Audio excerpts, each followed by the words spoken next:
Agora a gente vai virar um pouquinho a chave, né? Sair um pouquinho do direito autoral, das questões complexas e que a gente vem discutindo desde ontem, e vai virar a chave para a propriedade industrial, né? Tratar mais das questões de concorrência, proteção do segredo de negócio, e como a inteligência artificial pode impactar isso, né? Tanto do ponto de vista da proteção dos segredos em si, como também na influência que a tecnologia pode ter nas questões concorrenciais, né? E aí, para isso, a gente estruturou o nosso painel aqui. Primeiro vai falar o Márcio Lax, que está aqui à minha esquerda. O Márcio ele vai trazer uma visão da indústria, né? Quem lida com a tecnologia em si, quem produz soluções de TI e inteligência artificial. Então vai trazer um pouquinho essa visão da indústria. Em seguida, o Ricardo Sichel, que está aqui à minha direita, vai tratar das questões legais, né, dos impactos legais que a tecnologia traz e dos desafios que a tecnologia traz na proteção desses segredos de negócio. E para finalizar, o Enzo, né, que está aqui na minha direita, vai contribuir um pouquinho com os debates, né, vai tentar unir um pouco essas duas pontas e provocar o debate aqui. A ideia é que no final a gente também abra para perguntas, comentários, observações, ter um debate aí com vocês da plateia, como aconteceu agora no último painel. Então, em primeiro lugar, agradecer a Paula novamente, a grande locomotiva, né, que organizou esse evento aqui. É um prazer, Paula, muito obrigado por trazer a nossa comissão junto também. Ao Cláudio, que está ali, que é o grande idealizador do evento, né, montou grande parte desse evento. Então, obrigado, Cláudio, pela oportunidade também. E vou apresentar aqui rapidamente os palestrantes para vocês terem uma ideia do currículo deles. Vou ser breve, porque senão eu ficaria aqui 30 minutos só lendo os currículos. Não vou fazer isso. O Márcio Lax, que vai começar as apresentações, é um empresário. Ele é CEO e fundador da AMT Cloud. Ele é diretor e ex-presidente da ACESPRO, que é a Federação das Empresas Brasileiras de Tecnologia da Informação. Então, como vocês podem ver, o Márcio é uma pessoa muito experiente na área de tecnologia, de produção realmente de conteúdo e de tecnologia. Em seguida, o Ricardo Sichel, que é super conhecido da nossa área. O Ricardo atualmente é advogado, mas ele foi procurador federal lotado no INPI durante muitos anos, já se aposentou dessa função. E o Ricardo, além de professor na Unirio, tem mestrado, doutorado na Universidade de Münster, na Alemanha. E para finalizar, o Enzo Baioc, que além de amigo de longa data, né, Enzo? Nos conhecemos lá em Munique, na Alemanha. O Enzo também é advogado e muito atuante na área acadêmica, como professor de Direito Comercial e PI na UERJ e na UFRJ. O Enzo também tem mestrado e doutorado em Munique, na Alemanha.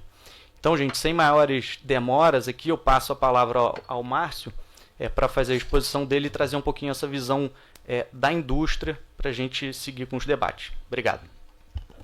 Obrigado, Felipe, Ricardo, Enzo. Prazer estar com vocês. Parabéns pelo painel anterior. Espero que a gente consiga chegar perto daí e dar continuidade para vocês poderem apreciar um pouco e entender o momento que a gente vive, né? Eu acho que eu nunca participei de um painel com tantas perguntas minhas, né, para fazer.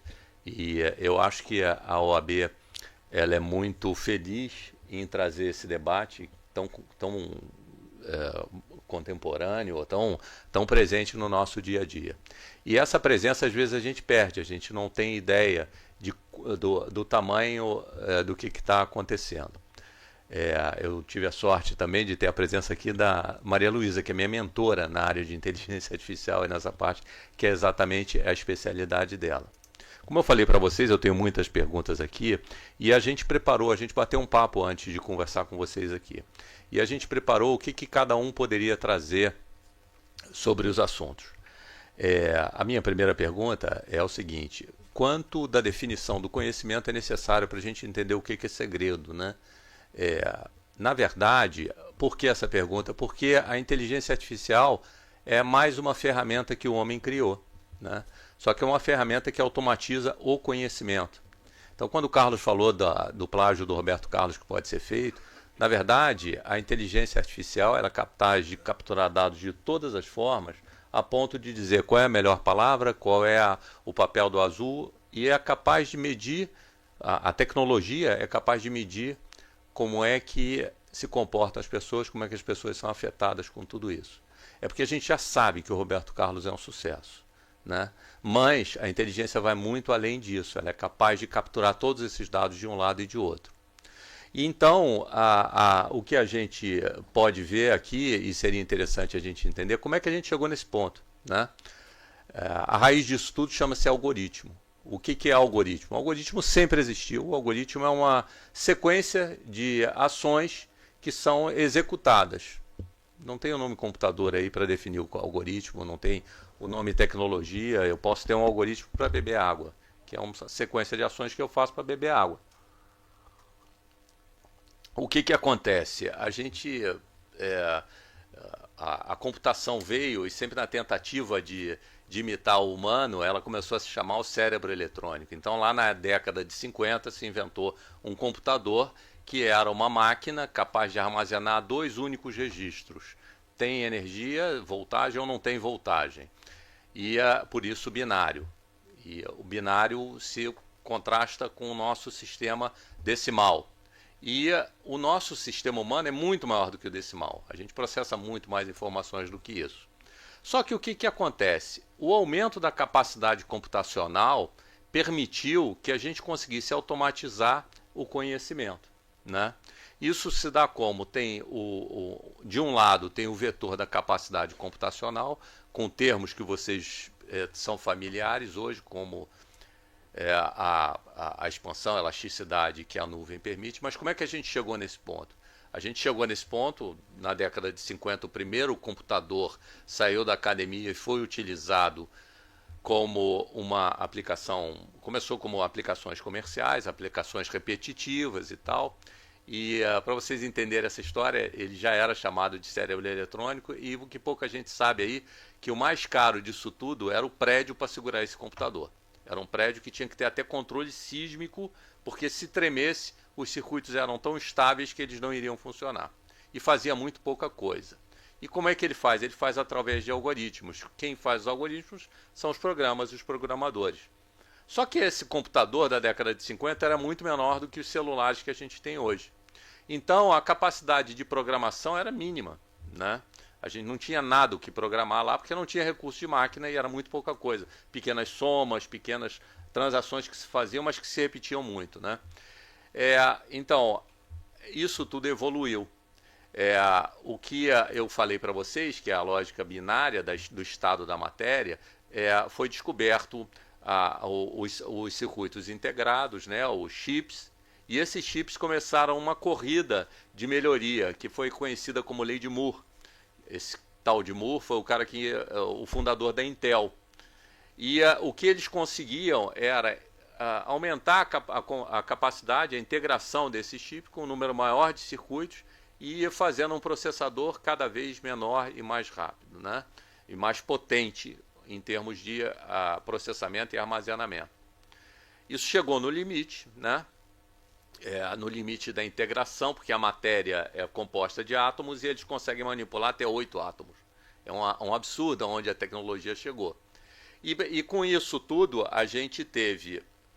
Se no cenário inicial da década de 50 a gente tinha o prédio como a coisa mais cara, o computador como a segunda coisa mais cara e a terceira o software, essa lógica se inverteu. O prédio deixou de ser necessário exigir, porque vocês têm um computador na mão que funciona até debaixo d'água. Então não tem problema sísmico nenhum, ele é capaz de funcionar na praia, onde a gente estiver. A parte do computador eu falei, é o próprio celular, e a parte do software é que ganhou grande avanço, né? Ela ganhou grande avanço por quê? Porque você começou a ter o software evoluindo e a capacidade de tratar paralelamente isso e o transbordo dessa capacidade toda em todos os dispositivos. Então, nessa linha do tempo em que a gente tinha lá atrás, na década de 50, um cérebro eletrônico isolado que não se comunicava com nada, ele adquiriu capacidade de processamento também para se comunicar. E veio também uma corrida nas comunicações. A gente lembra que começou com circuitos analógicos, passou fibra ótica, 5G. Então você passa a ter o chip integrando ao máximo, chegando ao limite atômico dele, a capacidade de você ter vários núcleos, né? E o transbordo disso através das telecomunicações. E o software avançou aí, distribuindo essa capacidade para todo mundo. O resultado que a gente tem hoje é uma capacidade de rodar esses algoritmos que sempre existiram, através de instruções, com uma capacidade infinita computacional. Então, essa é a primeira consideração. A segunda consideração é sobre o software em si. O software, que é esse conjunto de instruções que faz o computador fazer alguma coisa, ele evoluiu muito, não só na questão da paralelização, que é a nuvem, esse transbordo todo, mas principalmente nas possibilidades de implementar algoritmos que a gente sempre conheceu. Os algoritmos que trazem a inteligência artificial, na verdade é um abuso o nome inteligência artificial. É a mesma coisa do que chamar aquele computador da década de 50 de cérebro. É uma ferramenta, é um algoritmo que implementa uma sequência de ações. A gente é muito mais do que a máquina, né? E essa é a primeira pergunta que a gente tem, né? O conhecimento que a máquina é capaz de automatizar, ele quebra um bocado de coisa na nossa sociedade e filosoficamente ele atinge questões importantes aí, porque a gente sempre se baseou no conhecimento como poder, né? O conhecimento como segredo, o conhecimento como tudo isso. Na medida em que ele fica banalizado, a gente é capaz de mexer nesse conhecimento de uma maneira muito rápida e barata, porque tem a nuvem. Quais são as consequências disso? Então, no nosso dia a dia, no nosso trabalho, onde é que isso afeta? Então, a minha ideia nessa introdução, até eu começar minhas perguntas para vocês, era só mostrar a potência desse ambiente e qual é a direção que isso pode tomar. Vai melhorar muito, quer dizer, a gente sempre, quando tem uma nova tecnologia, se divide, né? Metade do mundo acha que o mundo vai acabar e a outra metade acha que todos os problemas vão se resolver, né? Nenhum nem outro. Eu acho que a gente vai ficar aí no meio do caminho e vai entender qual é o papel da tecnologia. E coisas importantes, como qual é o valor do conhecimento, podem ser questionadas hoje, né? Ou colocadas mais na mesa, né? Eu espero que possa contribuir a partir daí, né? É até interessante, Márcio, você trazer essa reflexão, porque ontem, na palestra de abertura aqui do professor Lênio Streck, que é um grande jurista, né, ele trouxe exatamente essa reflexão. Ele falou assim, olha, eu até aceito discutir aqui a questão da inteligência artificial, desde que a gente parta do princípio que a gente assuma que a raça humana fracassou. Ou seja, a partir do fracasso dos seres humanos, a gente pode então discutir a utilização da inteligência artificial para utilidades criativas, enfim, que eram as atividades inerentes do ser humano, né? Então, é interessante você, como uma pessoa assim da tecnologia, também trazer uma reflexão um tanto parecida, né? Apesar de eu achar a reflexão do professor Lênio um tanto pessimista, não sei se é tão extremo assim, mas é interessante a gente pensar esse ponto de vista também, né? Eu vou passar então agora diretamente para o Ricardo Sichel para trazer já as considerações mais jurídicas, né, Ricardo? Eu acho que assim, trazer mais para a área realmente do segredo de negócio e explicar para a nossa plateia aqui como que a inteligência artificial pode impactar nesse importante mecanismo aí de proteção das empresas, né? E como que isso funciona na prática e os desafios jurídicos aí que a gente vai ter pela frente. Ricardo. Bom dia a todos e todas, bom dia Felipe, obrigado pelo convite. Saúdo os membros da mesa, Márcio, Enzo. Eu dividi minha apresentação basicamente em 3 partes. Uma pequena introduçãozinha, depois entrar na questão do segredo de negócio e inteligência artificial e mais uma conclusão, que são mais indagações do que conclusões propriamente ditas. Porque da mesma maneira que o Márcio colocou, eu tenho mais indagações sobre o assunto do que certezas. Numa pequena introdução, até eu não assisti a palestra do professor de ontem, do Lênio Streck, mas o homem tem sempre uma tendência, principalmente na área dos cinemas, de criar grandes tragédias achando que o mundo vai acabar. Nós vivemos isso com 2012 por conta de uma pseudo calendário Inca, o Maia, que não seguia em 2013, então o mundo ia acabar, criou-se um filme. Provavelmente ninguém mais vê esse filme, porque nós já estamos em 2023, o mundo não acabou, ele continuou seguindo. É outro filme que trata de uma nevasca gigantesca em Nova York, essa nevasca nunca aconteceu. Tem o Independence Day, tem os tubarões gigantes, maiores inclusive que os peixes da pré-história, que sobem, pegam helicópteros, fazem de um tudo. Então o homem tem essa tendência de gostar de certas tragédias. Porém, o cinema também traz certas inquietudes e certas visões de futuro positivas. Eu me lembro que quando eu era criança, isso ainda no século passado, tinha um filme que fazia muito sucesso, que era 2001, Uma Odisseia no Espaço. Se falava, o mundo vai acabar no ano 2000. Falou do famoso bug do milênio. Mas 2001, Uma Odisseia no Espaço trouxe muitas formas futuristas de ver o mundo com o olhar dos anos 60. E um deles que me chamou mais atenção, eu até guardei no YouTube, esse trecho exato, é de 1966, um seriado que tinha na televisão chamado Batman e Robin, na qual o Batman está com uma vilã que pergunta para ele qual o único banco de Gotham City que ela não tinha assaltado. E o Batman falou, não tem problema, eu vou perguntar para o meu computador através do meu cinto de utilidades. Ela pergunta, sou eu que pergunto? Não. O computador somente reconhece a minha voz. Eu acho que em 1966, o Márcio pode me corrigir, não tinha identificador de voz para computadores funcionando com aquela forma pretendida. Hoje você já tem identificador de voz que você faz pelo celular.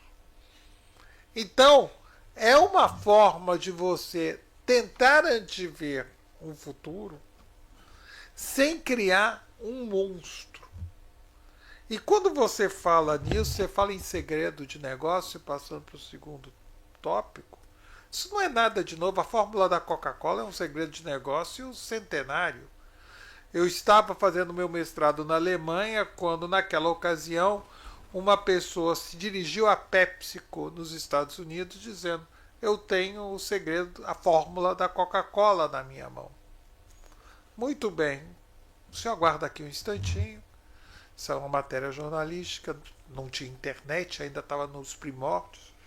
Em vez de vir um diretor para negociar o preço daquela fórmula, veio o FBI, pegou o sujeito foi preso. Por quê?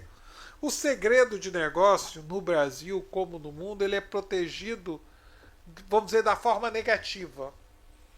Eu não tenho como numa patente que eu divulgo o que é o objeto, o que é o produto. Numa patente eu tenho que divulgar tudo. No segredo de negócio, eu mantenho ele em sigilo e a espionagem industrial, a concorrência desleal é que vem ser punidas pela lei. Ou seja, o meu ato de infringir o direito do terceiro. Nos Estados Unidos, tem um Trade Secret Act que foi transformado em legislação. Dos poucos estados que o transformou em uma legislação local é a Carolina do Norte. E a Carolina do Norte fala o seguinte, é uma sequência ou um processo que recebe valor econômico quando aquilo que ela protege é tornado indevidamente público. Então, o valor econômico que é dado é pela publicização de forma irregular de alguma coisa que era guardada em segredo de negócio. É totalmente diferente, por exemplo, de uma patente. Uma patente no mundo inteiro, uma patente de invenção no mundo inteiro. A lei diz o seguinte, eu excluo o direito de terceiros de produzir sem que tenham a minha autorização. Já no segredo de negócio, não. Eu vou ter primeiro uma violação, já que eu não tenho um ato protegendo, para posteriormente, com a violação, eu buscar o apoio do Estado. E a mesma regra que se vê na Carolina do Norte tem uma diretiva europeia que fala é o valor comercial derivado da sua divulgação. E aí, quando coloca-se, o Márcio falou da questão do algoritmo, e começa-se a pensar em misturar os dois conceitos de uma forma mais uníssona, nós podemos vislumbrar o seguinte: agora não é mais o ser humano que vai elaborar uma fórmula de uma Coca-Cola, mas pode ser um algoritmo que, por mais que ele não tenha a engenhosidade do cérebro humano, ele tem uma capacidade, até onde eu consegui compreender de leitura, de formular e fazer certas operações muito mais rápidas do que o cérebro humano. Uma vez eu estava ainda no INPI conversando com uma responsável da área de biotecnologia, e ela me falou, isso já deve ter uns 10, 15 anos atrás, que para comparar patentes da área de biotecnologia, o sequenciamento genético, o olho humano, o cérebro humano não tinha condições de comparar sequências de DNA para verificar se eram idênticas ou não. Dependiam de um computador, para o computador poder checar se aquela sequência A e a sequência B eram ou não eram idênticas. O ponto principal para mim que nós temos no segredo de negócio é vislumbrar e compreender que ele tem uma grande facilidade em relação ao modelo tradicional de patente. Qual seja, o fato de não ter um elemento positivo dizendo como se dá a proteção, ou seja, eu não tenho que ir a INPI do mundo nenhum, eu não tenho que pedir nada, eu não tenho que publicar nada, pelo contrário, eu tenho que manter em segredo. Eu ganho em agilidade que o Estado não consegue me dar. Não existe Estado no mundo que tenha procedimentos ágeis que possam atender às necessidades da tecnologia no tempo da tecnologia. Como pensando um pouco até na matéria que o próprio professor Enzo ministra na UFRJ, Direito Comercial, nós tínhamos na Idade Média a letra de câmbio. A letra de câmbio foi um jeito muito inteligente da época de fugir dos riscos das estradas medievais para poder receber um pagamento. Que eu saiba, me corrija se eu estiver errado, a primeira regulamentação internacional desse documento, meio de pagamento, veio no século XIX, com a lei uniforme da letra de câmbio, no início do século XX. Início do século XX. Então, estou falando de 1400 para 1900, 500 anos. Se eu demorar hoje 2 anos para regulamentar uma questão tecnológica, aquela questão tecnológica que eu estou regulamentando, 2 anos depois perdeu a sua importância ou já virou ultrapassada. Um dos papéis que eu tive dentro do INPI, no final, na minha última parte lá, eram reuniões com advogados externos envolvendo demandas judiciais sobre áreas de PI. E uma delas muito interessante foi sobre um celular que estava sendo questionado, uma nulidade de uma patente.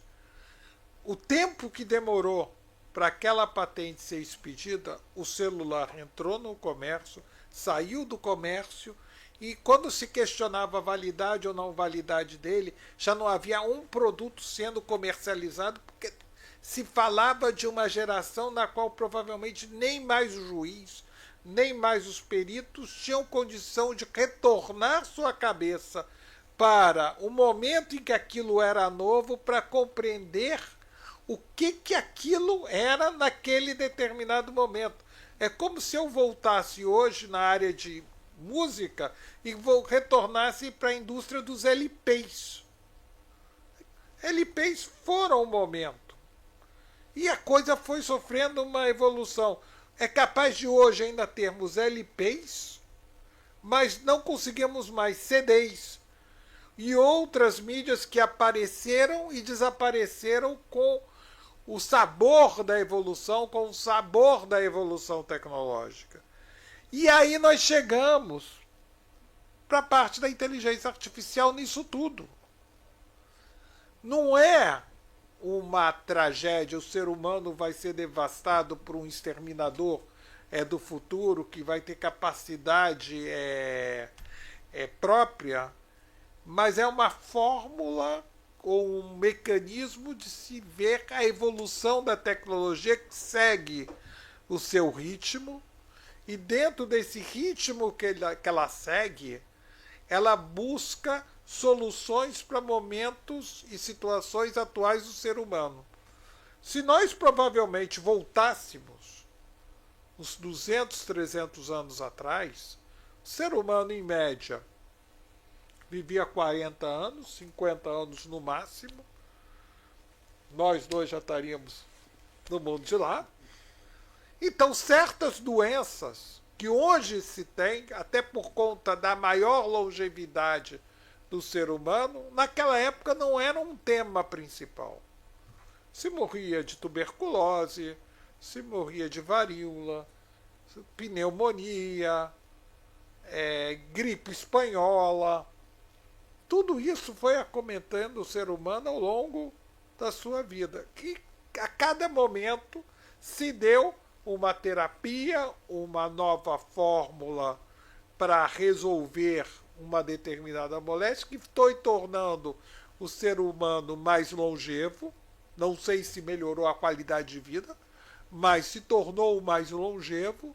E dessa forma, mais vida, também novas doenças vão surgindo, e com isso novas tecnologias vão buscando resolver esses problemas atuais do ser humano. Ou seja, é uma questão sempre, surge uma demanda, dessa demanda surge a necessidade de resolver um problema, esse problema é resolvido pela tecnologia, que no momento 2 surge uma segunda demanda, e aí a coisa vai num ciclo rotativo e contínuo.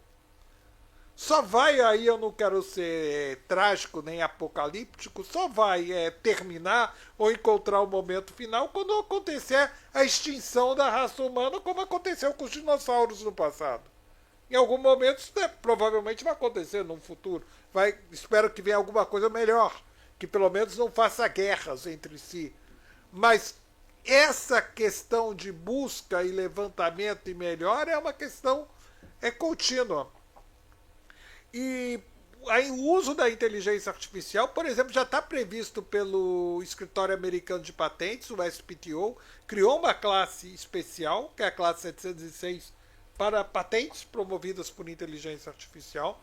Muito embora tenha uma decisão judicial do Federal Circuit que negou que uma inteligência artificial possa ser titular de patentes, mas em contrapartida nós temos duas outras decisões, uma da África do Sul e outra da Austrália, judiciais que já possibilitam a ideia de uma inteligência artificial ser titular de patentes. O grande problema que nós temos que ver no direito brasileiro é como enquadrar isso dentro da questão de personalidade e de capacidades jurídicas. Que a inteligência artificial possa ser alguma coisa autônoma gera receios e perguntas, mas vou fazer uma simples indagação. A pessoa jurídica que é titular de direitos existe sem que haja um ser humano por detrás dela?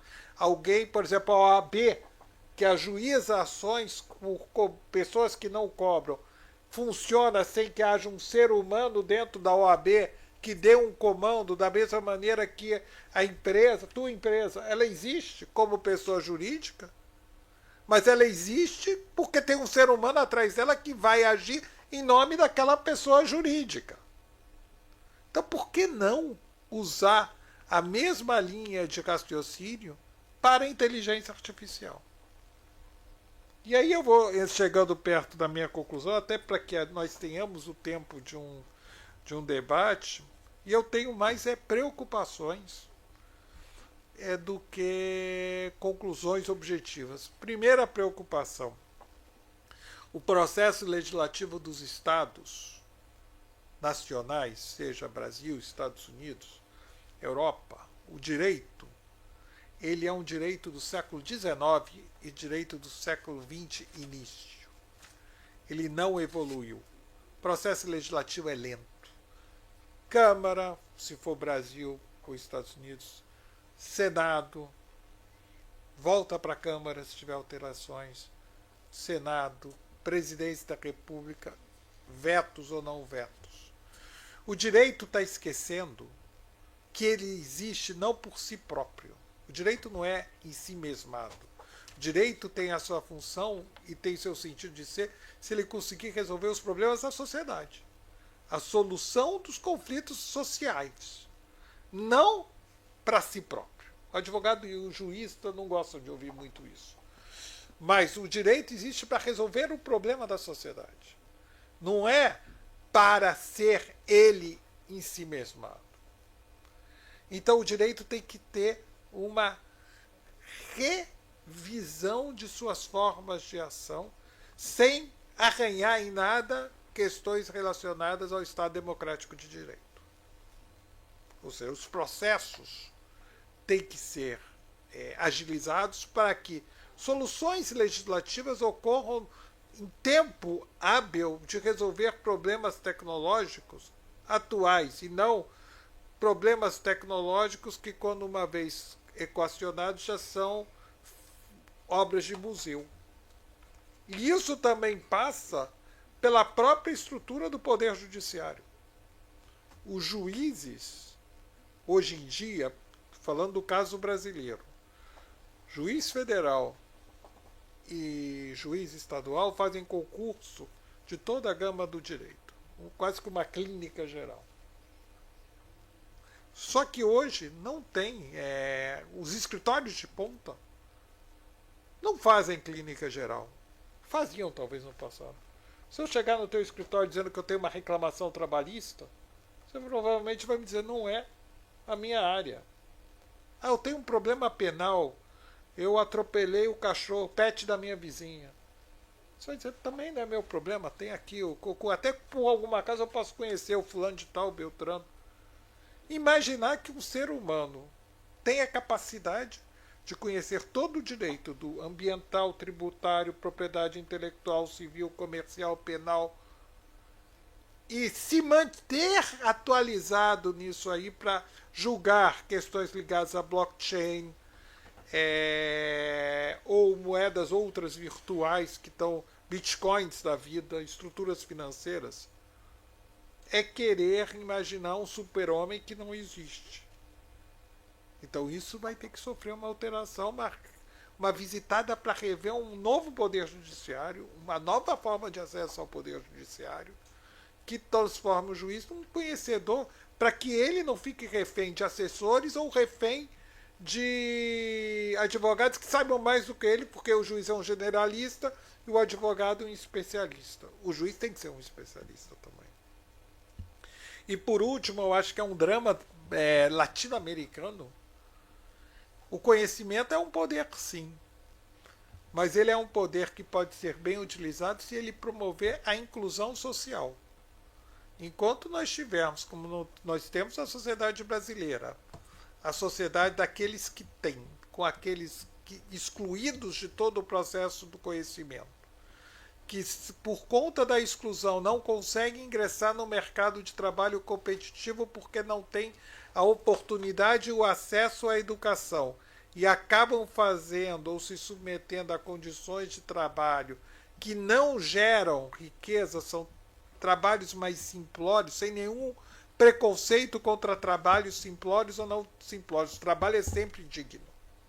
Mas se eu não oferecer como sociedade meios democráticos para que todos tenham acesso ao conhecimento, para que todos tenham acesso a esse poder que o conhecimento propicia, eu não vou conseguir fazer uma transformação que torne o Brasil de um eterno país em desenvolvimento para um país desenvolvido. Porque o que diferencia um do outro é exatamente o fenômeno inclusão social. E a sociedade brasileira é muito pouco inclusiva. Obrigado.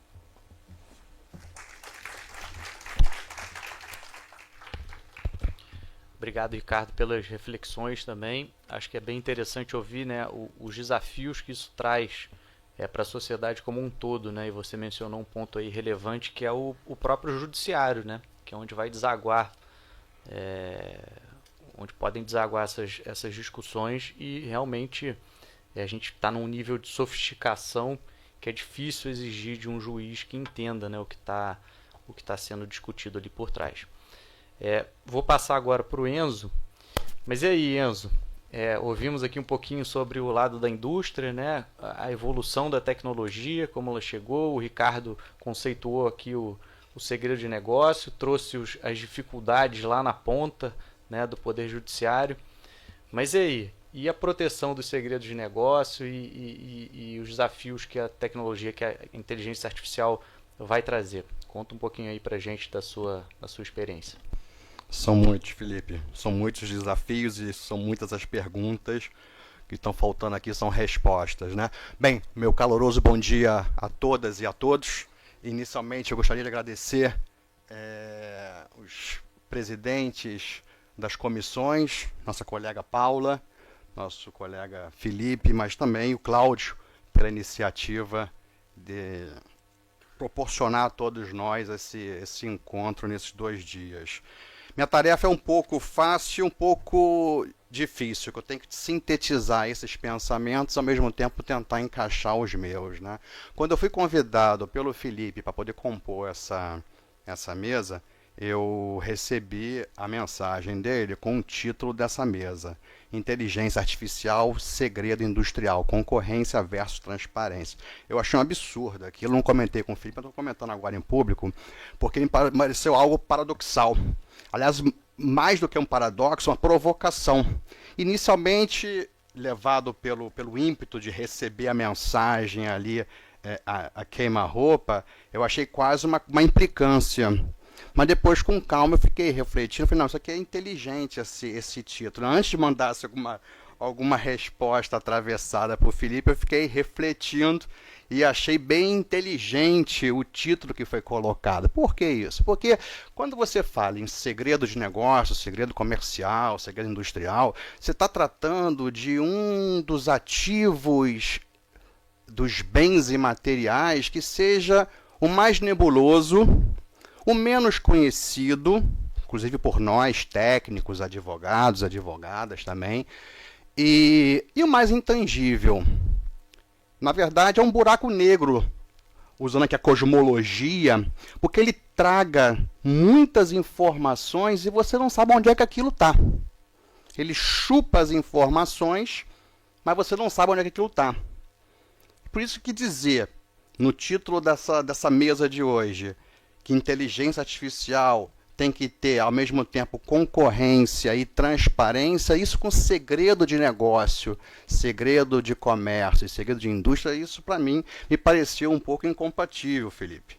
Mas foi muito inteligente essa provocação. Eu queria apenas, como debatedor, trazer aqui alguns dados legislativos, porque é uma matéria, repito, que não é comum que as pessoas, inclusive que militam nessa área, tenham um conhecimento, inclusive de base normativa. Por que isso? Porque a LPI nossa, ela não traz um conceito do que são segredos empresariais. Eu estou usando aqui a expressão no gênero, tá? De segredos empresariais. É gênero de que são espécies, segredos de comércio, de indústria, de negócio, tá? Então, segredos empresariais, lá na Europa, eles usam segredos comerciais, tanto faz, tá? A LPI não traz um conceito para esse instituto. Traz apenas uma proteção via concorrência desleal, no artigo 195, que nós conhecemos esse artigo, tá? Lá nos incisos 11, 12 e 14, são 3 incisos do 195 da LPI, onde vem a proteção dos segredos empresariais de maneira ampla contra atos de concorrência desleal. Essa inspiração vem de 2 tratados internacionais, da Convenção da União de Paris, que também não definiu o que é segredo comercial, segredo industrial, não há nenhuma definição. Você pode folhear toda a Convenção da União de Paris de 1883, você não vai achar. Você vai achar só o artigo 10 bis. Todos conhecem o artigo 10 bis, trata da concorrência desleal na CUP, né? Diz lá, considera-se concorrência desleal qualquer ato contrário aos usos honestos do comércio e na indústria, o artigo 10 bis da CUP. Não fala de segredo industrial. Ou seja, ficou, na verdade, então, uma lacuna durante muito tempo, até vir a rodada do Uruguai, e, ao final da rodada do Uruguai, o TRIPS. E o TRIPS, aí sim, no artigo 39, tem 3 longos incisos, né, ou parágrafos, se você preferir, no artigo 39 do TRIPS, que trata a miúde do que é segredo comercial, em sentido amplo.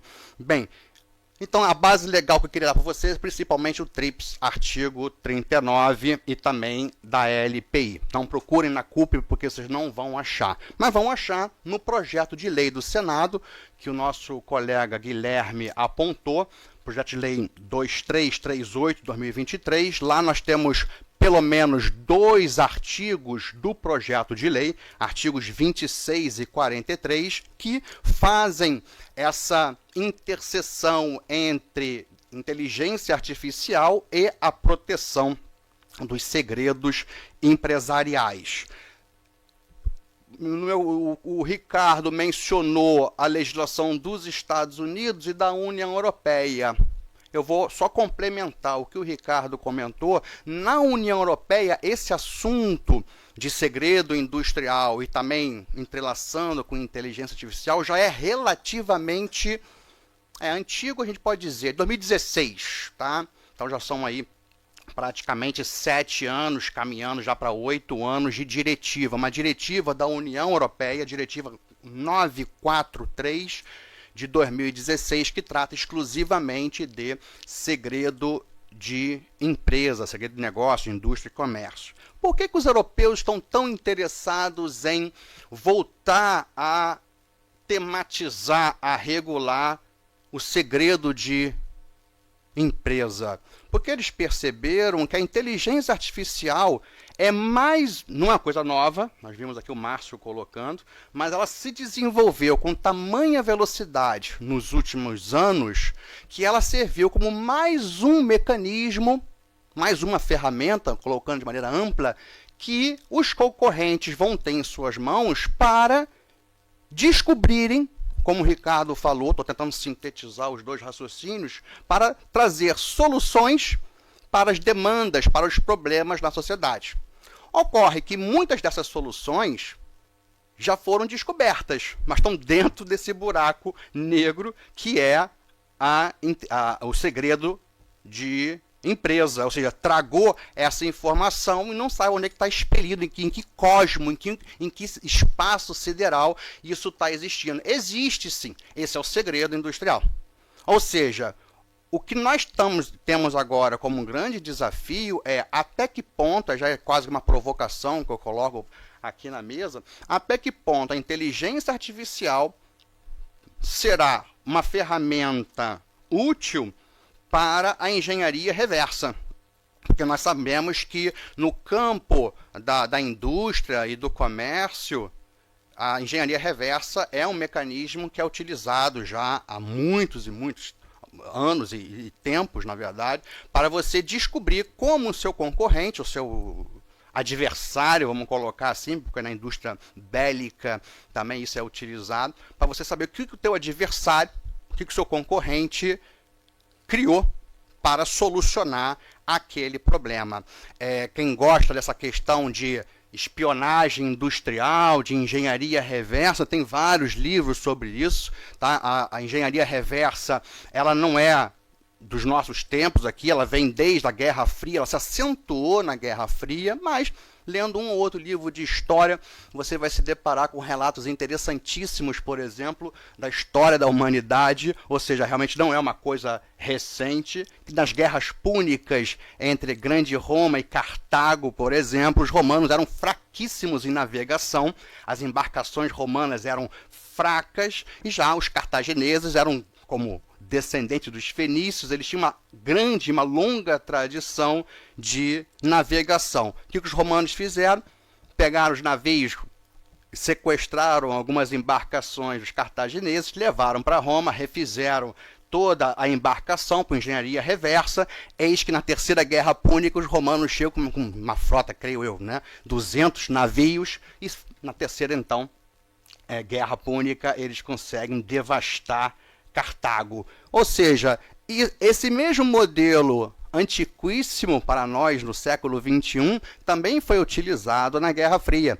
Existem relatos na Guerra Fria que tanto os russos copiaram aviões norte-americanos, quanto os norte-americanos e israelenses também copiaram o MiG, não sei se foi o MiG-29 ou 31, que foi copiado. Houve um desertor, um piloto desertor de Bagdá, do Iraque, que foi pago por Israel, e ele voou com o MiG, acho que foi o MiG-29 ou 31, até Israel. Lá ele desertou, então os Estados Unidos e Israel tiveram acesso a toda a tecnologia do caça na época de ponta da União Soviética. Ou seja, é uma coisa antiga já, que eu quero dizer com isso. Então, agora a inteligência artificial, ela entra nesse momento como mais uma ferramenta para poder agilizar esse processo de engenharia reversa, que, a meu ver, vai ser o grande vilão no segredo de empresa. Por que o grande vilão?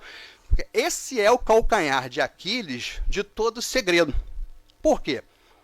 Para uma informação ser considerada segredo de negócio, segredo empresarial, o TRIPS requer 3 elementos principais para que essa informação seja considerada segredo de empresa. Primeiro elemento, que essa informação seja um segredo, mas em sentido relativo, obviamente. Ou seja, segredo para o TRIPS quer dizer que não é o público em geral que tem que ter acesso. Um número mínimo de pessoas tem que ter acesso a essa informação. Esse é o primeiro requisito do artigo 39, parágrafo 1º do TRIPS. Segundo requisito que o TRIPS exige para que essa informação seja considerada segredo, que o titular dessa informação se valha de meios que possam possibilitar que essa informação continue confidencial, sigilosa. E terceiro e último requisito, que essa informação seja valiosa, diz o TRIPS, que tenha valor comercial, é a expressão que o TRIPS utiliza. Por que isso? Porque toda informação de segredo e que seja valiosa, para nós do mundo comercial, significa dizer, em outras palavras, que o titular dessa informação tem uma vantagem competitiva. E tendo uma vantagem competitiva, faz dele ser um concorrente mais apto no mercado de consumo, no livre mercado. Agora, como é que entra aqui a engenharia reversa? Pois é, esse é o calcanhar de Aquiles que eu tinha falado antes. Por quê? Grosso modo, a engenharia reversa não é considerada um ato de concorrência desleal quando você fala de segredo industrial. Ou seja, não há nenhum dispositivo e nenhuma lei internacional que proíba um concorrente de comprar o seu produto, levar o seu produto para o laboratório dele, desmontar o seu produto inteiro, fazer um scanner do seu produto e agora, se valendo da tecnologia da inteligência artificial, refazer o seu produto do zero com engenharia reversa e colocar esse produto no mercado, que outrora era de um titular com segredo de indústria, e agora simplesmente vai ser uma patente de invenção. Ou seja, esse é hoje o grande lance que a União Europeia está debatendo. Tanto é que a diretiva é de 2016. Em abril agora deste ano, 2023, uma grande comissão do Instituto Max Planck para a Concorrência e Inovação de Munique, na Alemanha, esteve organizando um seminário de 2 ou 3 dias na Universidade de São Paulo, na Faculdade de Direito de São Paulo, justamente sobre inteligência artificial e segredo empresarial. E aí, o que está em jogo também, ou se foi pelo menos debatido lá, é o grau de proteção que tem que ser dado aos dados de prova. que nós sabemos que existem informações que são exigidas por órgãos governamentais, como por exemplo a Anvisa, para produtos farmacêuticos e produtos químicos agrícolas, que serão prestados pelo requerente daquela patente, mas não entrarão no objeto da proteção da patente. Por quê? Porque são dados sigilosos, dados de prova, que são todos os testes clínicos que foram feitos anteriormente para poder aprovar a segurança daquele fármaco, por exemplo. Esses dados não são objeto de patente, mas são objeto de proteção por segredo de indústria. Isso está no TRIPS também. Tá? Nesse mesmo artigo 39, no parágrafo 3º do TRIPS, está essa proteção. Agora, como é que fica isso com engenharia reversa e inteligência artificial? Ou seja, é um campo... Eu não estou afirmando nada, estou colocando essas questões para reflexão. Ou seja, a engenharia reversa, que foi desde tempos mais longínquos um meio legítimo para você ter acesso a uma tecnologia do seu concorrente ou do seu adversário em termos de material bélico, hoje a inteligência artificial ela vai acelerar esse processo. Ou seja, é interessante a gente passar a notar agora que o segredo de, a meu ver, estou terminando, meu ponto de vista é que o grande lance que talvez a União Europeia esteja refletindo é até que ponto vale a pena ter uma patente de invenção e tornar pública essa minha informação para que um concorrente possa, depois de 20 anos, né, uma patente de invenção com 20 anos, possa depois ter acesso, ou colocar como segredo de indústria ou segredo de comércio. Até onde vale a pena deixar em sigilo isso? Né? Claro que tem que ser muito bem pensado, porque se o segredo recai sobre o produto, a engenharia reversa com a inteligência artificial vai desmontar e vai repetir igualzinho esse seu produto. Mas e se o seu segredo recai como você faz o teu produto? Esse é o lance. Né? Esse é o pulo do gato.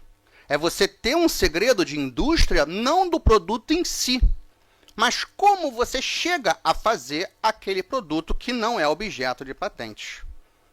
Então, veja, eu acho que, encerrando aqui meu raciocínio, eu achei uma provocação desnecessária, mas depois eu fiquei pensando uma provocação muito inteligente, porque é um paradoxo, né?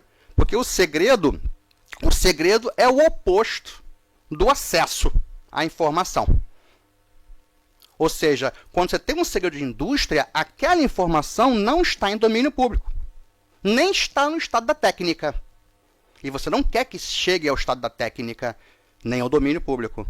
Logo, é um oposto do que nós estamos colocando nessa mesa aqui de acesso, transparência, né? E como é que fica essa questão da concorrência?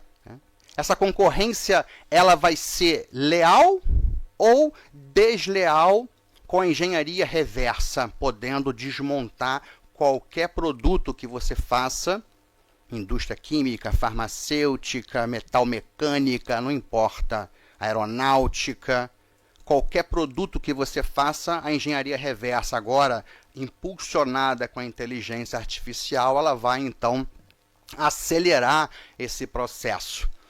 Eu, analisando essa questão friamente, vejo que talvez haja num futuro uma discussão, até partindo desses países mais industrializados, de colocar na legislação limites para engenharia reversa com base em inteligência artificial como freio. Bem, eu estou então concluindo e com essas minhas considerações, até colocando algumas provocações aqui para os integrantes da mesa.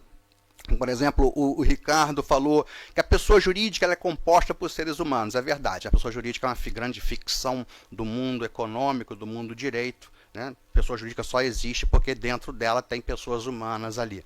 Mas a inteligência artificial, Ricardo, uma vez que você alimenta a primeira inteligência, a primeira máquina com informações, com dados, você dá vida, entre aspas, a essa máquina pode, ela mesma, passar esse conhecimento que ela adquiriu dos pais dela, adiante para outras máquinas. Ou seja, você vai ter, então, a partir do momento que você alimentou a primeira máquina, a possibilidade de alimentar outras sem que você, como ser humano, interfira mais.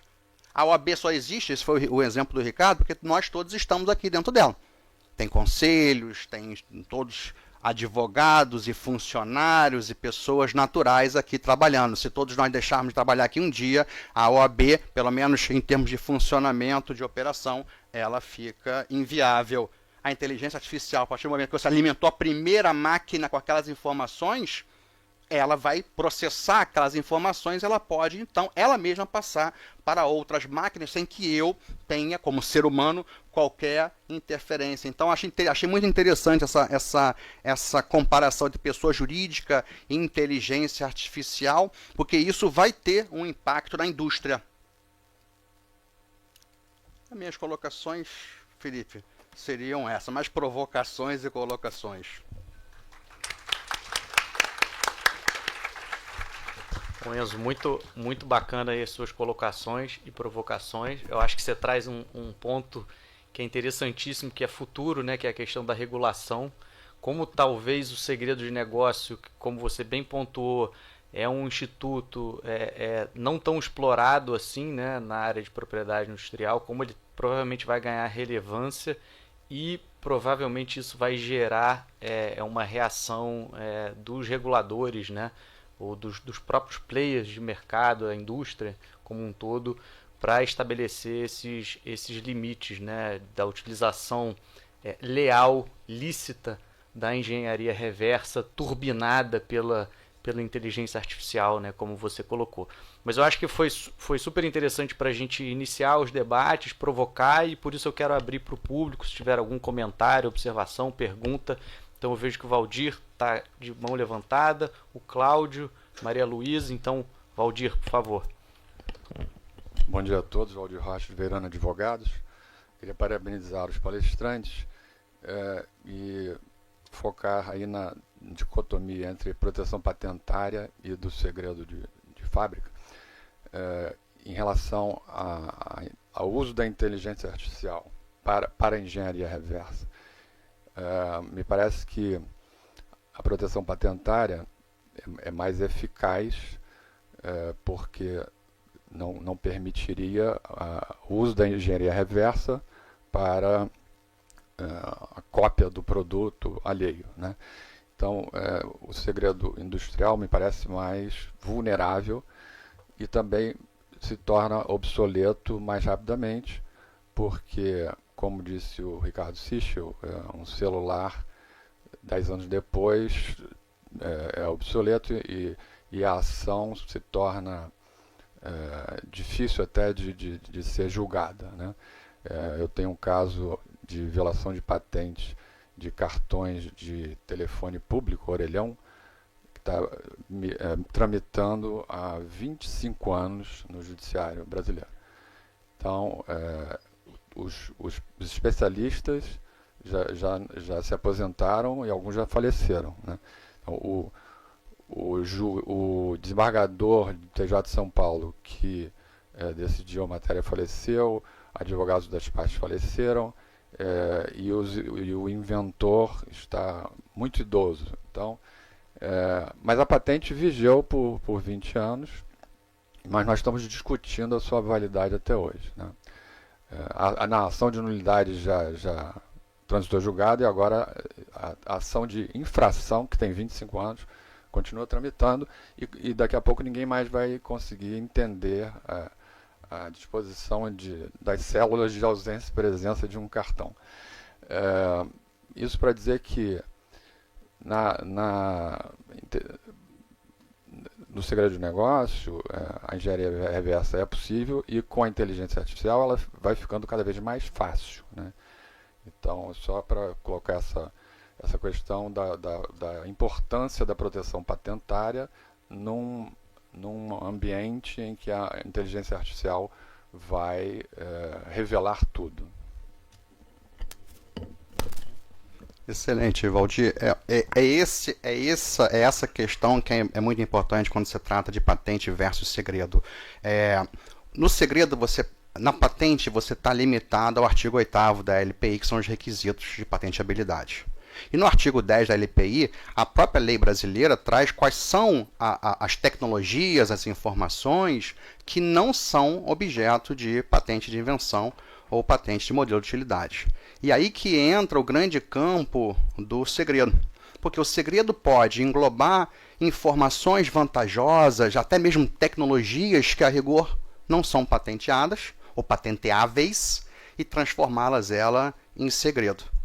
O problema é que esse segredo, que essa informação só pode ser considerada segredo se ela continua como segredo. E aí entra justamente essa questão da engenharia reversa, turbinada, para usar a expressão do Felipe, com a inteligência artificial. Ou seja, o grande pulo do gato que eu acho que vai acontecer é você ter um segredo não mais sobre o produto, mas sobre o processo que leva você a chegar àquele produto. Porque aí você vai retardar que a engenharia reversa encontre esse caminho. Pode até encontrar, mas você vai retardar isso. E o que você mais quer com segredo é retardar. Você não quer ficar preso com 20 anos. Você quer justamente estender ao máximo, quase ao infinito, esse seu conhecimento que você tem. Mas sem sombra de dúvida, a patente de invenção, ela permite essa proteção negativa de você impedir terceiros sem autorização que tenham acesso à sua informação, que é objeto de patente. E aí, claro, é uma arma muito eficaz contra a engenharia reversa, no caso de patente. Mas muito boa colocação, Valdir. Muito obrigado. Obrigado, Valdir. Obrigado, Enzo. Eu acho que o Cláudio tinha também uma pergunta, comentário. Muito bom dia, excelente painel. Minha pergunta, Enzo, assim, acho que muito interessante essa abordagem do segredo da inteligência artificial usada como tecnologia para a engenharia reversa ou eventualmente até para algum tipo de violação. Acho que tem um outro aspecto também ligado à concorrência e transparência e segredo de negócio, que é o uso que se refere aos próprios segredos que as próprias ferramentas têm, que a própria operação das ferramentas tem, ou seja, os detalhes do processo de mineração, onde e exatamente o que essas ferramentas fazem em relação a todos esses dados, onde coletam, como fazem, como funcionam esses algoritmos, isso tudo hoje está em segredo. Né? E é um segredo que certamente é muito importante do ponto de vista concorrencial, porque no fundo é isso que vai diferenciar o Bard da OpenAI, do ChatGPT e dos outros concorrentes. Quer dizer, a eficiência do seu processo de aprendizado de máquina, a eficiência do processo de conversão desses dados em outro tipo de informação útil, enfim, processos que hoje são protegidos, basicamente protegíveis, basicamente apenas por segredo. Não tem como você ter uma patente sobre isso. Só que isso se choca com a necessidade de você ter transparência sobre que tipo de dado está sendo usado, inclusive se são obras protegidas, por exemplo, como a gente estava discutindo no painel anterior. Então eu acho que tem uma segunda camada nesse problema, que é não apenas o uso da IA como ferramenta mas os segredos do próprio sistema de IA e da própria operação do sistema. Até que ponto os meandros algorítmicos deste milagre que nós estamos presenciando podem permanecer no buraco negro do segredo industrial. Cláudio, essa colocação é muito boa, porque o que eu queria complementar também o raciocínio, até para ficar bem claro aqui, é que segredo de indústria, segredo de comércio, segredo de negócio, ele é complementar à patente, os dois não se excluem. Tá? Ou seja, são dois ativos que você vai ter dentro dos direitos de propriedade intelectual em sentido amplo. Né? E sem sombra de dúvida, a questão da inteligência artificial é que ela é também uma tecnologia. E como tecnologia, ela também vai ter o mesmo aparato jurídico para se proteger, inclusive para se manter em sigilo. E interessante também, eu acho que o ponto trazido pelo Cláudio, ele demonstra a necessidade de talvez de medidas legislativas futuras para você efetivamente regular essa, né, até que ponto podem ser mantidos em segredo de negócios as tecnologias relativas à inteligência artificial, né? Eu acho que é uma discussão que virá necessariamente com o desenvolvimento e com a popularização da tecnologia. Acho que o Márcio também queria comentar, né? Você precisa... Primeiro, eu queria que, se fosse possível, a gente conseguir alguma coisa impossível nesse momento. Eu acho o nome inteligência artificial um pouco abusado, né? Porque não é assim, é só uma ferramenta que ela usa um algoritmo que olha o que foi feito e projeta o que vai ser feito. No fundo, são ferramentas estatísticas, né? E esses algoritmos, eles também se modificam, né? Eles mudam. Agora, junto com isso, quando a gente fala de segredo de negócio, a sociedade está se transformando. A gente viu um painel muito rico aqui que trouxe o maior exemplo que a gente pode ter da indústria fonográfica. O que acontece? Era um produto. O Ricardo falou do vinil, foi um produto. Depois veio um outro produto, o CD. E quando veio o streaming, essa indústria acabou, virou pó. Quer dizer, agora tem os vinis que são vendidos como vintage e tal, mas não tinha a projeção que tinha, uma indústria milionária, que realmente desapareceu, né? O que acontece? A gente está migrando para uma era de serviços. Tudo é as a service. A BMW já disse que vai te dar um carro por assinatura, que você ativa por software, o ar-condicionado ou não, ele está lá, você usa ou não. Mas isso dentro da indústria do streaming, que transformou, desprodutizou, se existe essa palavra, é importante. Então, como a gente está diante de uma ferramenta que automatiza o conhecimento que está protegido na forma de um segredo, ele vai ser ressignificado. A gente vai fazer algumas modificações na nossa sociedade, eu imagino, porque a gente continua buscando aquilo que o Ricardo falou no final, na conclusão das palavras dele. Quer dizer, como é que a gente vai usar isso tudo para a gente viver melhor, para a gente ter uma vida melhor, né? Então a gente tem que tomar muito cuidado com armadilhas, a gente tem que tomar cuidado com essas... A principal esse algoritmo que eu falei que se modifica, chama-se redes neurais. Então essa nossa vontade como humano de querer ter poder, um poder de criar tudo, braços mecânicos, redes neurais, cérebro eletrônico, inteligência artificial, a gente tinha que ser educado para usar menos, né? E só para concluir, quando o carro foi inventado em Londres tinha um problema que era o que o cavalo produzia quando comia muito, né? Onde é que vai botar aquilo tudo, né? Era um problemão que era super estudado, como é que vai se resolver? O problema simplesmente desapareceu, porque veio o carro, apareceram outros problemas como engarrafamento, o uso do carro para questões bélicas e tal, né? Isso mudou. E aí quando o Ricardo fala desse sistema todo que tem que ser repensado, a gente vai ter que repensar em muita coisa, né? O cartão de telefone deixou de ser, a gente vai ter que tratar esse legado de vida que a gente teve e ir para frente, né? Como é que a gente vai tratar, considerando que a gente vai ter uma sociedade como serviço, né? Beleza. Obrigado, Márcio. A gente já está com o tempo estourado, mas eu tinha perguntas do José Eduardo, da Maria Luísa e da Cristiane. Peço para serem breves para a gente encerrar nos próximos 5 minutinhos aqui. Maria Luísa, então, por favor. Parabéns a todos, foi bem equilibrado, né? O painel, cada um colocou um item. Mas eu queria falar sobre um assunto, eu sou técnica e não sou advogada. Até que ponto esses contratos de software que a gente usa nos protegem? O contrato em papel tem que estar letras grandes, tem que ter um monte de coisa escrito, né? Tem uma norma, mas os contratos de software, que são muito rápidos de dizer, eu concordo, são muito complicados de serem lidos. E eles colocam pegadinhas, como a história lá do Office, que tem informação que você está permitindo que aquele teu conteúdo seja usado, o ChatGPT que deixa claro que aquilo não é segredo. Nós estamos usando hoje em dia ferramentas fofoqueiras. Isto é, a gente faz uso do recurso de ter o conhecimento dele, desde que a gente fala também o segredo para ele. Até que ponto as nossas empresas e os nossos funcionários são responsáveis por esse vazamento? E até que ponto a gente, como advogados, como a lei da sociedade, deve exigir que essas empresas deixem claro, de forma bem explícita, que ela vai usar essa informação e que isso pode vazar informação. Se quiser, Ricardo.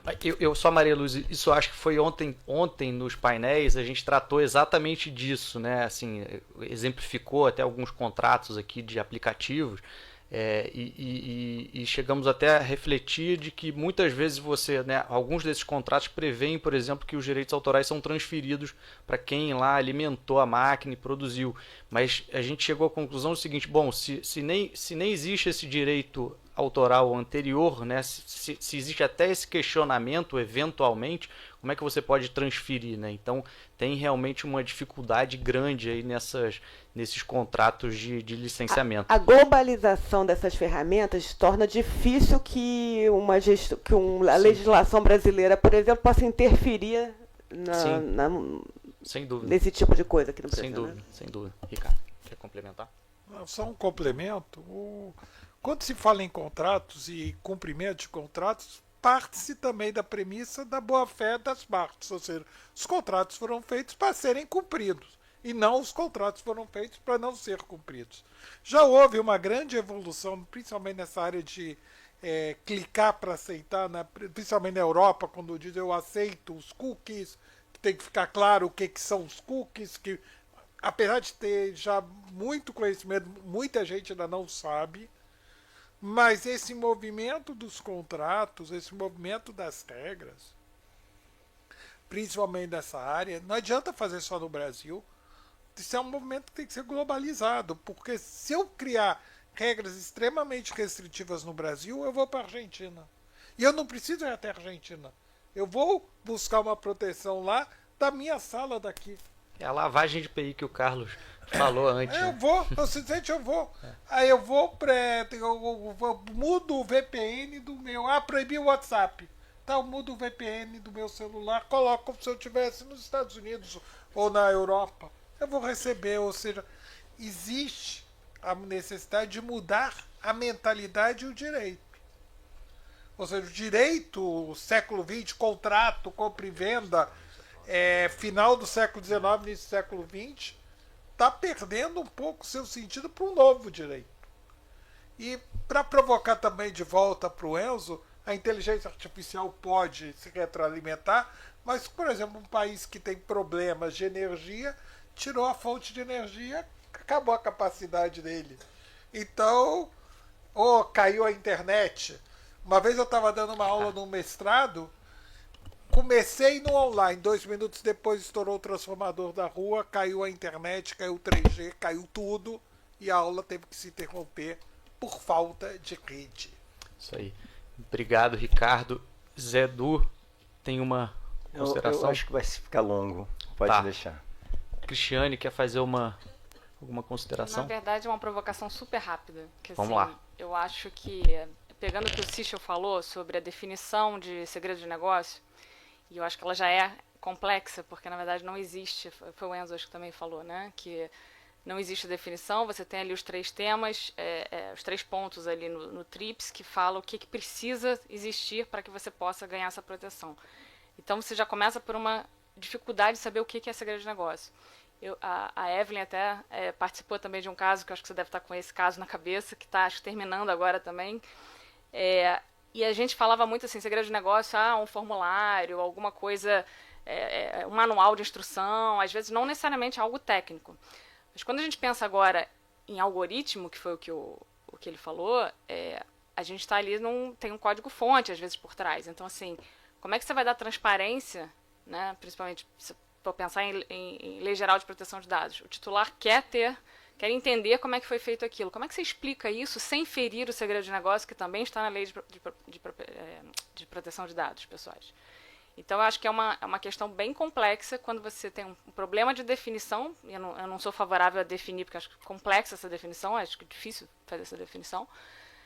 Mas, ao mesmo tempo, de você efetivar essa questão transparência, e aí volta ao que o Enzo falou, que quando ele viu a mensagem, realmente, acho que fecha aí toda essa questão. Felipe, porque minha pergunta estava nessa linha, então eu vou acrescentar.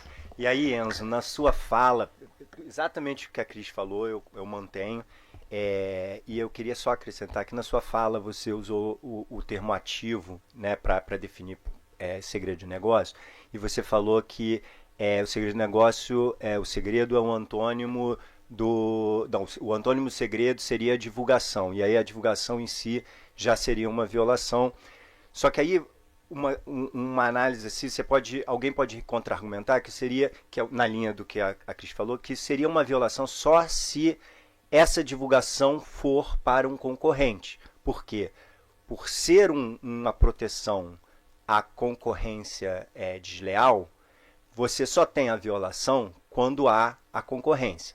E aí o que eu queria acrescentar na pergunta da Cristiane é se a necessidade de alteração legislativa, se ela seria definição do conceito no direito brasileiro, ou se seria introduzir o segredo de negócio como um direito real. Porque quando a gente olha a LPI, ela fala que os direitos de propriedade industrial são, para fins da lei, considerados bens móveis, e quando a gente vai no Código Civil, ele diz que direito bem móvel é o direito real, e a lei de propriedade industrial não define segredo de negócio como um direito de propriedade intelectual.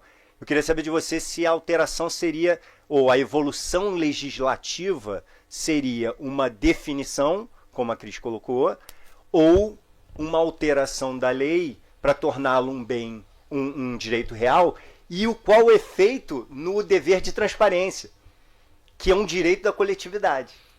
Enzo, pegadinha agora, cara. Resposta em 1 minuto, consegue? Que a gente já tá super estourado aqui. Eu vou só provocar o Zé aqui. Zé, pelo amor de Deus, direito real de novo, não. Chega de direito real. Até porque, Zé, é muito difícil você pensar no direito real para segredo. Porque o que é segredo? Não sei, é segredo. É confidencial. Não há registro, não é processo administrativo, não há papel às vezes, ou se existe o papel está trancado em algum cofre, não há nada. E aí você transformar o nada num direito das coisas, né? Um bem, fica difícil. É muito nebuloso mesmo, é muito nebuloso. Com relação, só respondendo concretamente, a violação do segredo. O segredo existe para ser violado. Essa é a verdade, né? O segredo ele existe até que alguém viola esse segredo, né? Aí ele deixa de ser segredo. Deixa de ser segredo. Perecendo a coisa, perecendo o objeto, perece esse direito. Agora, a questão está, Zé, quem vai tornar esse segredo público e de que forma? Essa é a perspectiva do legislador. Veja, se é um funcionário da Coca-Cola, que foi o exemplo que o Ricardo deu, que funcionário de alto nível que tinha acesso ao segredo. Se é esse indivíduo, essa pessoa humana, que está violando e tornando público o segredo, ele será punido. Por quê? Porque ele, com certeza, para ter acesso ao segredo, e o TRIPS exige isso, ele teve que assinar um contrato, e no contrato tinha uma cláusula de silêncio, de confidencialidade. Ele está violando essa cláusula. Ou então, se não é esse empregado da Coca-Cola, se é um terceiro que contrata um detetive para poder fazer uma espionagem industrial, e é esse detetive que faz a espionagem industrial e que passa o segredo adiante. Também não pode. Por quê? Porque esse é ato de concorrência desleal, isso é crime. Crime de concorrência desleal. Está lá os incisos 11 e 12 da LPI, que vai punir justamente essa prática.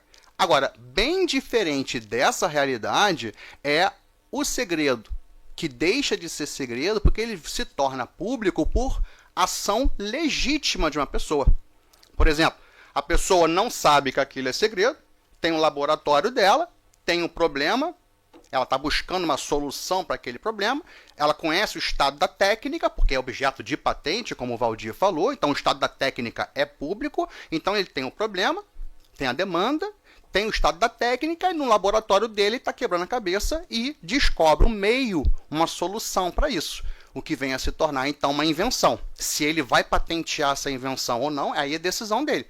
Ele tem uma invenção, ele tem um problema, ele tem uma solução, ele tem uma invenção. Esse ato inventivo ele pode proteger como patente ou manter como segredo. Se ele resolve transformar esse ato inventivo numa patente, tem os 18 meses de silêncio, de proteção, mas ao se tornar público, acabou o segredo. Acabou o segredo. Então aquele titular de segredo deixou de ter aquele segredo. Por quê? Porque uma outra pessoa, por caminhos legítimos, lícitos e leais em termos de concorrência, obteve o mesmo resultado que o outro ali com segredo. Aí deixa de ser segredo. Esse é o problema do segredo também, quando ele deixa de ser segredo. Gente, eu faço com pesar, mas eu preciso encerrar aqui. A gente já entrou no break total. Estamos invadindo já o painel aqui do Cláudio. Já está me olhando feio ali. Ó. A discussão estava excelente, mas realmente o tema é muito rico, né? Dá para a gente ficar discutindo aqui mais uma hora. Mas eu agradeço aqui a presença de todos, todas. E bom continuidade aí do evento para vocês. Obrigado.